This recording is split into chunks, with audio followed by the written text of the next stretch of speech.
Olá, eu sou Pamela Martins e você está em mais um episódio do Entre Flores e Cicatrizes. No capítulo anterior, eu compartilhei a primeira lição que Deus me ensinou durante uma tempestade recente. Aprender a descansar enquanto Ele cuidava de mim.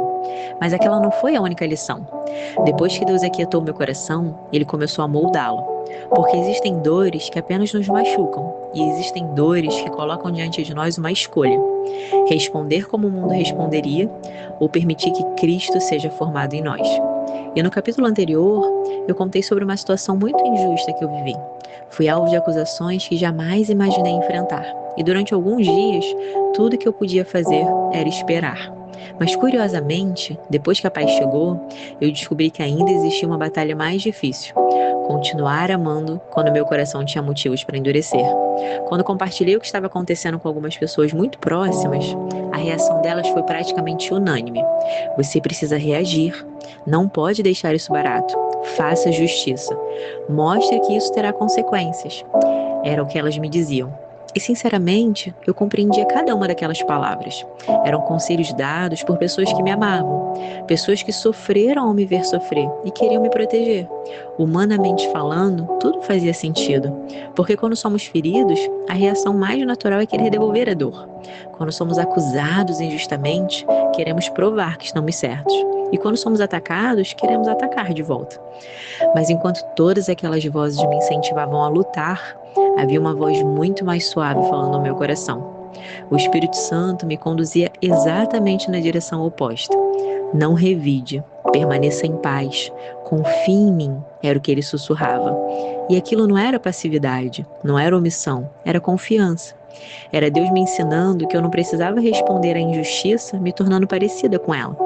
E durante aqueles dias, um devocional trouxe até mim um texto que parecia ter sido escrito exatamente para aquele momento. Em Lucas 6, Jesus diz: "Mas a vocês que estão ouvindo eu digo, amem os seus inimigos, façam o bem aos que os amaldiçoam, abençoem os que os odeiam e orem por aqueles que os maltratam." E eu confesso que essas palavras encontraram resistência antes de encontrarem abrigo dentro de mim.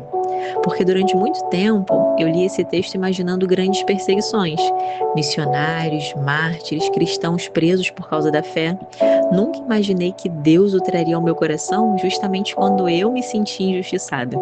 E foi então que eu percebi que o Evangelho, quase sempre, começa dentro das pequenas guerras do nosso próprio coração. Porque amar a quem nos ama é relativamente fácil. Difícil é orar por quem acabou de nos ferir. Difícil é desejar a paz para quem tentou roubar a nossa. Difícil é entregar nas mãos de Deus aquilo que temos plena condição e talvez até o direito de resolver com as nossas próprias mãos. E naquele momento compreendi algo que nunca havia entendido dessa forma. Eu estava no meu direito de buscar reparação, mas Deus estava me convidando para algo maior do que exercer um direito. Ele estava me ensinando a confiar na sua justiça. E confiar na justiça de Deus é abrir mão do controle sobre o desfecho. É permitir que Ele decida quando agir, como agir e até mesmo se nós veremos o resultado disso nessa vida. Foi então que percebi a enorme diferença entre querer justiça e querer vingança. Porque a justiça restaura, mas a vingança apenas multiplicador. E enquanto eu orava, outra frase encontrou pouso no meu coração. Deus não nos poupará de sermos feridos, mas se permanecermos nele, seremos sarados. E eu passei dias repetindo isso para mim mesma, porque Deus nem sempre impede que a flecha seja lançada, mas Ele sempre sabe curar a ferida que ela deixa. E naquele processo, percebi que o maior milagre não seria provar que eu tinha razão. O maior milagre seria não permitir que o meu coração se tornasse parecido com o coração de quem me feriu. Foi então que compreendi que orar pelos nossos inimigos não transforma a vida deles, transforma a nossa. Porque é muito difícil você alimentar ódio por alguém que coloca diante de Deus todos os dias. A oração vai desfazendo pouco a pouco aquilo que a mágoa tenta construir. E talvez não mude imediatamente as circunstâncias, mas mude quem nós estamos nos tornando dentro delas. Eu também percebi que o perdão raramente começa quando nós sentimos vontade de perdoar. Ele começa como uma decisão.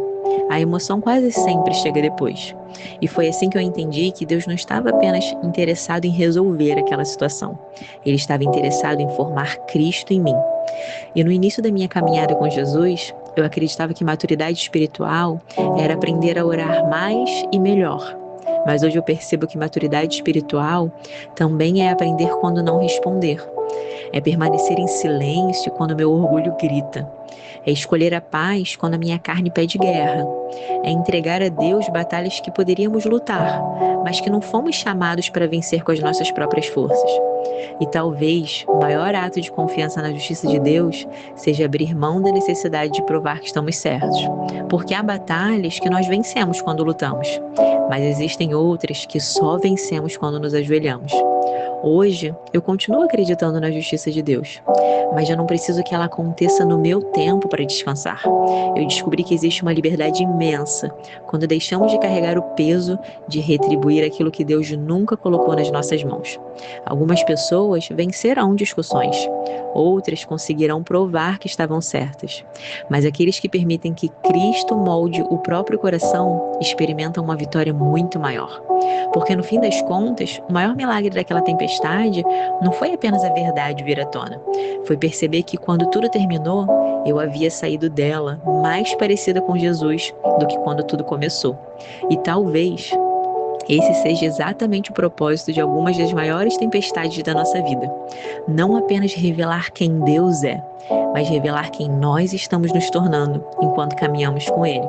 Como Paulo escreveu em Romanos 12, não vos vingueis a vós mesmos, mas deem lugar à ira de Deus, porque está escrito, minha é a vingança, eu retribuirei, diz o Senhor. E talvez esse episódio tenha encontrado você vivendo uma injustiça. Talvez alguém tenha te ferido, mentido sobre você, traído sua confiança ou provocado uma dor que ainda parece difícil demais entregar.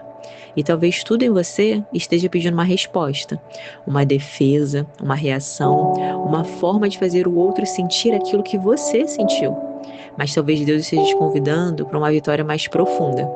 Não apenas vencer uma discussão, mas vencer a guerra dentro do seu próprio coração. Talvez Ele não esteja dizendo que o que aconteceu foi certo, mas esteja apenas dizendo, não permita que aquilo que fizeram com você determine quem você vai se tornar. Porque a correção de Deus não nos enfraquece.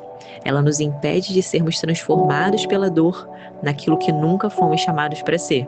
Então, se esse episódio falou com você, compartilha com alguém que também esteja enfrentando a difícil escolha entre revidar e confiar.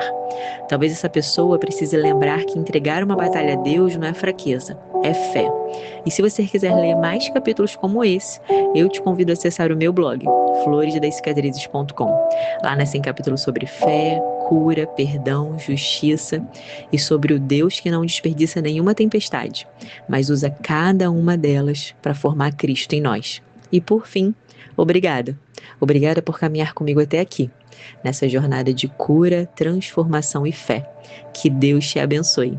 E nós nos vemos no próximo episódio. Até